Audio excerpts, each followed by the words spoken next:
بسم اللہ الرحمن الرحیم۔ اللہ تعالیٰ نے حضرت محمد صلی اللہ علیہ وسلم کے نور انور کو ساری کائنات سے اتنے برس پہلے پیدا کیا۔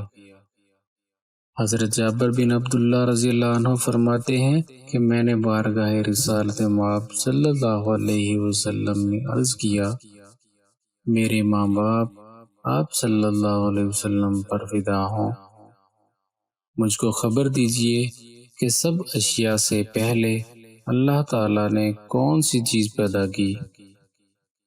آپ صلی اللہ علیہ وسلم نے فرمایا، اے جابر، اللہ تعالیٰ نے تمام اشیاء سے پہلے تیرے نبی صلی اللہ علیہ وسلم کا نور اپنے نور کے فیض سے پیدا کیا۔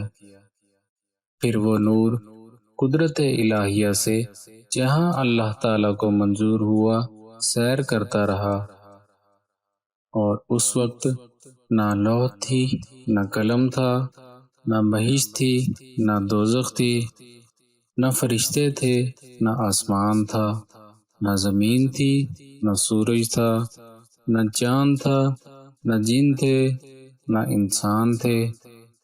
پھر جب اللہ تعالیٰ نے مخلوق کو پیدا کرنا چاہا تو اس نور کے 4 حصے کیے۔ ایک حصے سے قلم پیدا کیا، دوسرے سے لوح اور تیسرے سے عرش۔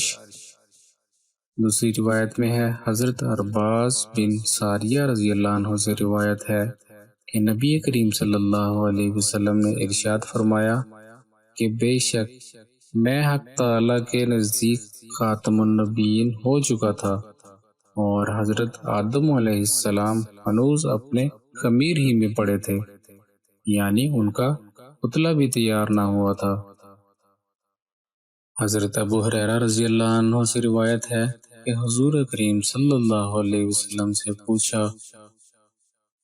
یا رسول اللہ، آپ کے لیے نبوت کس وقت ثابت ہو چکی تھی؟ آپ صلی اللہ علیہ وسلم نے فرمایا، جس وقت میں کہ آدم علیہ السلام ہنوز روح اور جسد کے درمیان میں تھے، یعنی ان کے تن میں جان بھی نہ آئی تھی۔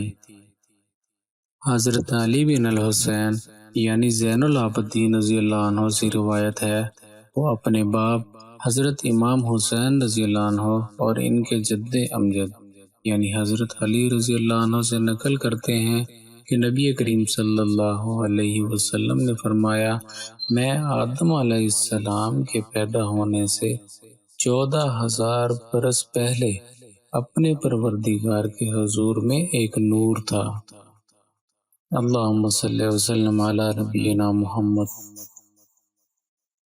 اگر آپ کو ویڈیو اچھی لگی اس کو لائک کیجئے، شیئر کیجئے اور سبسکرائب کیجئے تاکہ آپ کے لیے مزید اچھی ویڈیوز لے کے آتے رہیں۔